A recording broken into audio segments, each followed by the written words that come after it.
Olá, bem-vindos ao meu canal. Eu sou a Cristiana e hoje eu vim falar um pouco mais sobre termodinâmica.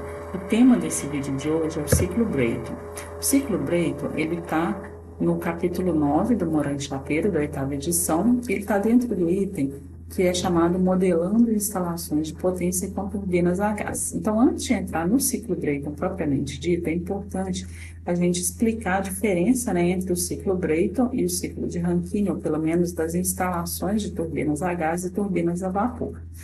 O ciclo Brayton é um ciclo que opera com ar ou com gás o tempo todo.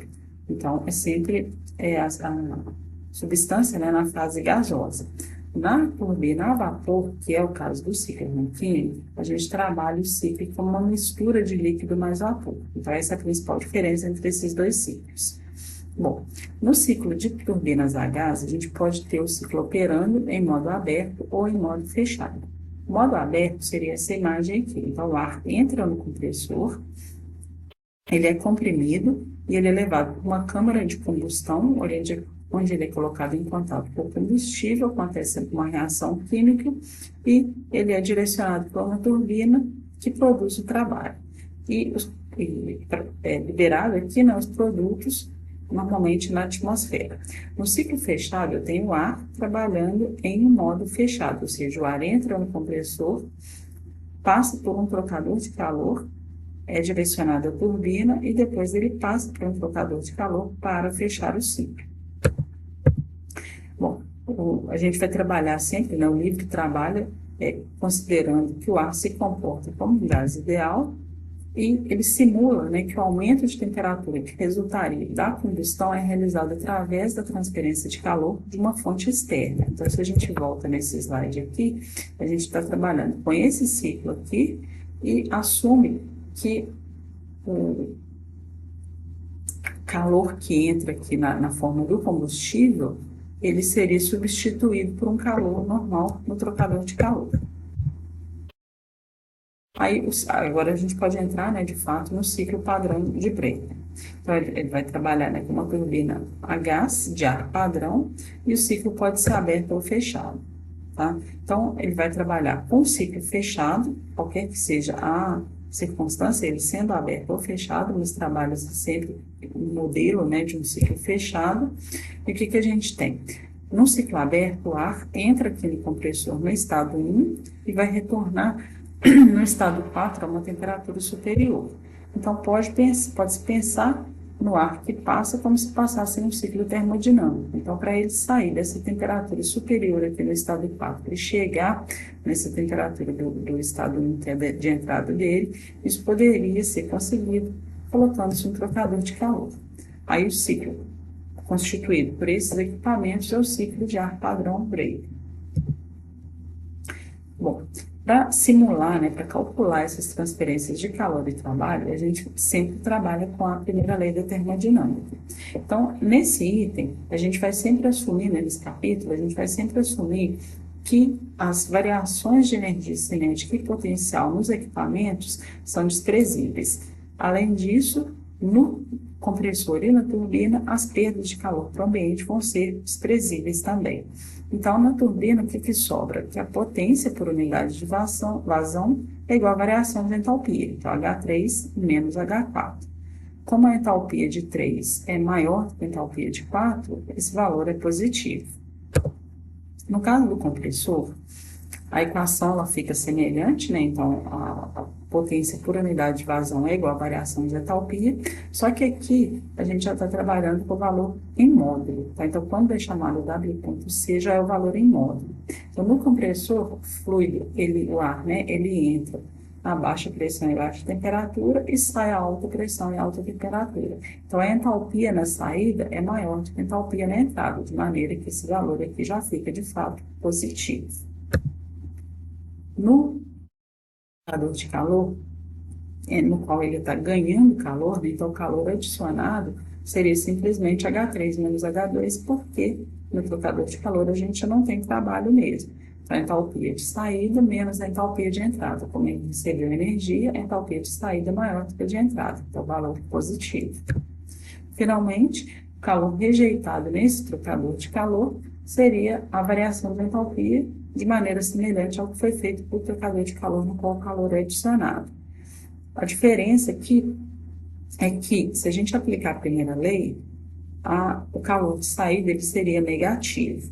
Mas, como a gente usa esse termo Q ponto sai, ele já é imóvel. Então, a gente pega a entalpia da entrada menos a entalpia da saída, porque como ele está perdendo energia, a entalpia que entra é maior do que a entalpia que sai.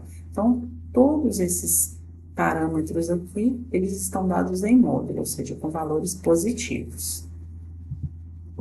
A eficiência do ciclo, ela é definida como sendo a razão entre a energia pretendida e a energia gasta, ou seja, a potência líquida de saída dividida pelo calor que entra.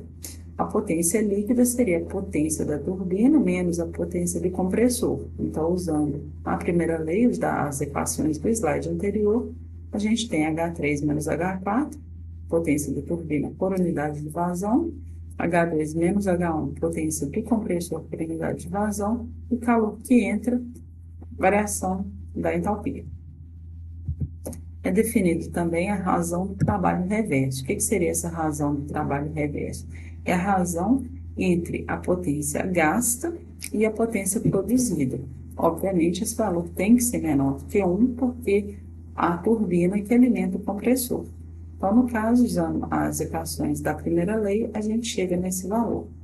No caso de uma turbina a gás, os valores são bem altos, da ordem entre 40% e 80%.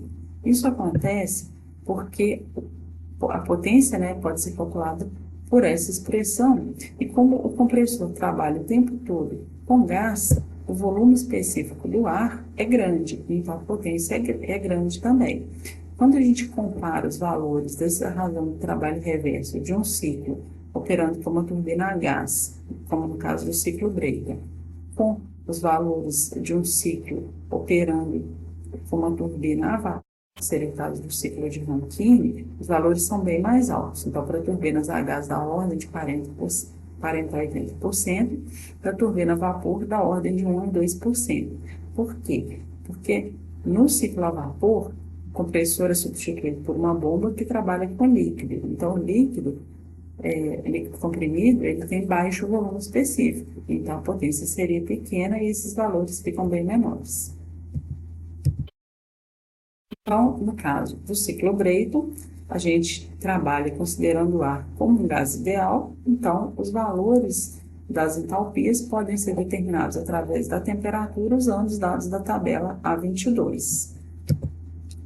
Bom, só que quando a gente usa os dados de tabelas, muitas vezes é mais trabalhoso.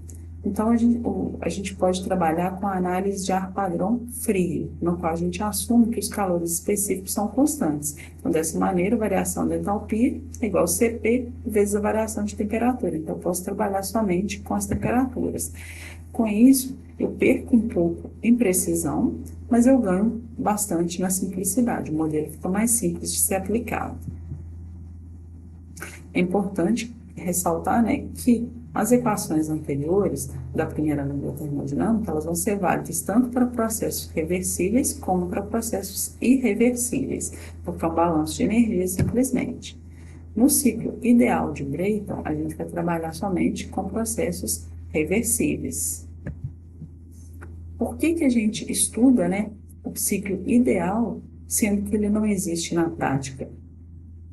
Porque um ciclo sem irreversibilidades, ele representa um limite superior para o desempenho do ciclo. Então, a gente consegue definir se o nosso ciclo real ele está bom ou ruim de acordo com a diferença em relação ao máximo esperado, que seria o ciclo ideal.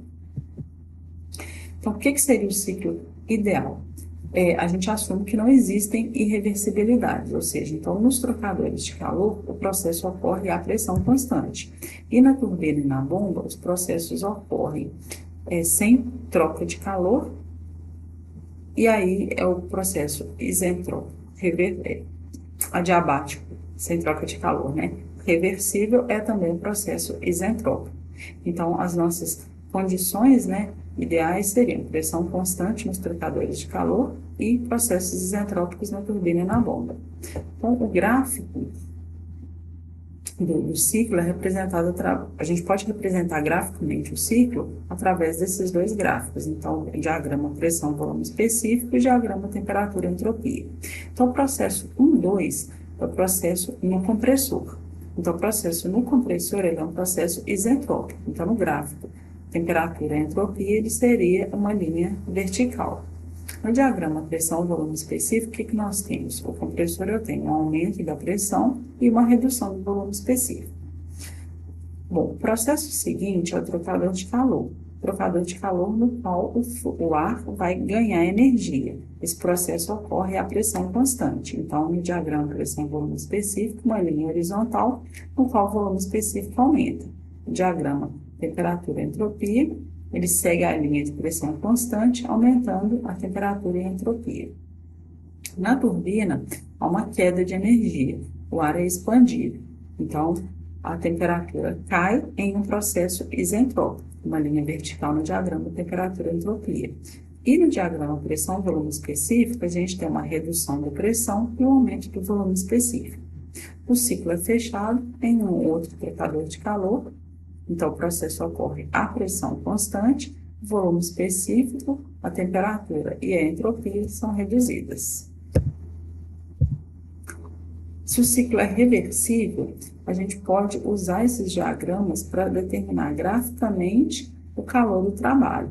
Então, a área sob a curva no diagrama temperatura e entropia seria o calor fornecido. Então, se eu pegar aqui, ó, B2, 3, A, B, eu teria o calor fornecido, o calor recebido pelo ar, no trocador de calor, no processo 2, 3. No processo 1, 4, se eu pegar B1, 4, A, B, seria o calor perdido.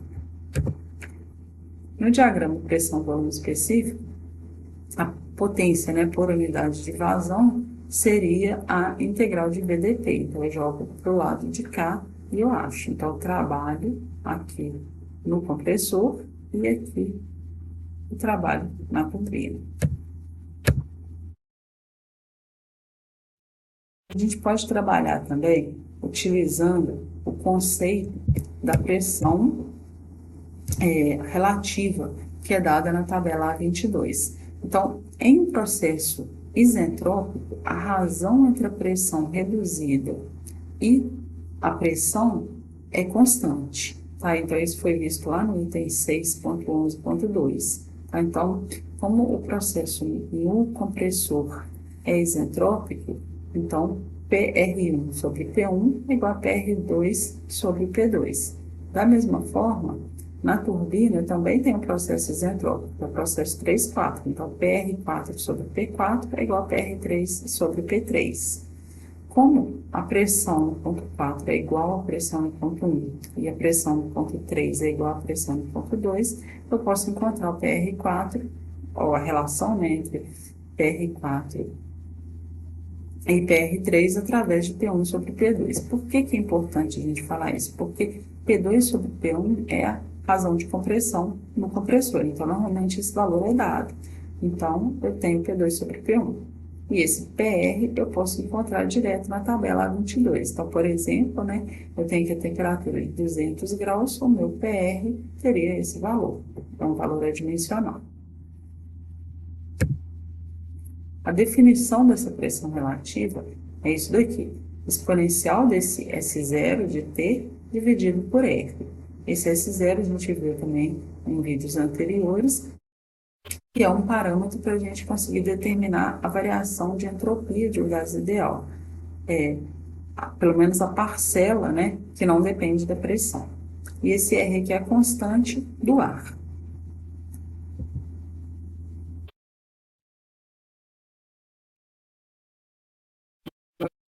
P2 sobre P1 seria a relação de pressão do compressor ou a razão de pressão do compressor, que é um dado conhecido normalmente.